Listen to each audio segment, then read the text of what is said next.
আজি আমাৰ আমগুৰিলৈ অহা ছেকেণ্ড দিনাখন হয় আৰু আজি আমি আহিছোঁ ঢেকীয়াখোৱা নামঘৰলৈ আৰু ঘৰৰ পৰাই আমি ভাবি আহিছিলোঁ যে আমি ঢেকীয়াখোৱা নামঘৰলৈ আহিম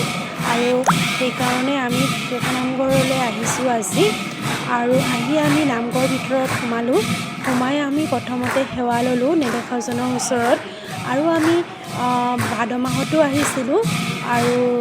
লগতে মাহঁতো আহিছিলে মোৰ দুয়োগৰাকী মা আহিছিলে আৰু দেউতাও আহিছিলে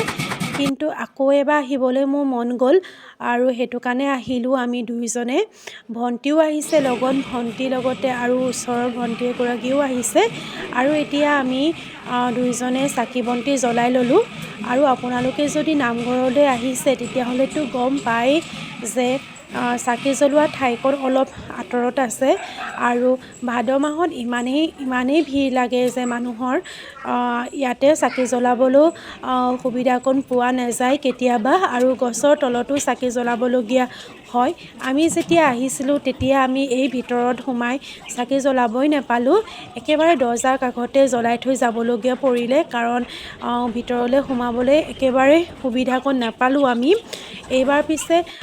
মানুহৰ সংখ্যাটো যিহেতু কম আছিলে সেইটো কাৰণে আমি ধুনীয়াকৈ চাকি জ্বলাব পাৰিলোঁ আৰু এতিয়া আকৌ আমি নামঘৰৰ ভিতৰলৈ আহিলোঁ আপোনালোকে অলপ নাম কীৰ্তন শুনকচোন দেই ৰাইজ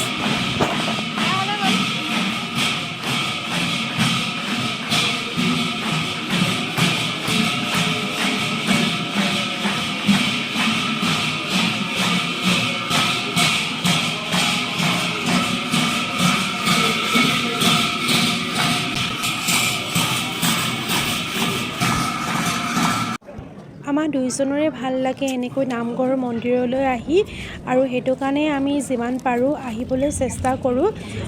আহিছোঁ যদিও ভাদ মাহত আহিছিলোঁ যিহেতু তথাপিতো আহিলোঁ আমি আকৌ এবাৰ আৰু ওচৰৰে আলহীগৰাকীৰ লগত চিনাকি হ'লোঁ তেওঁ হৈছে তিতাবৰ আৰু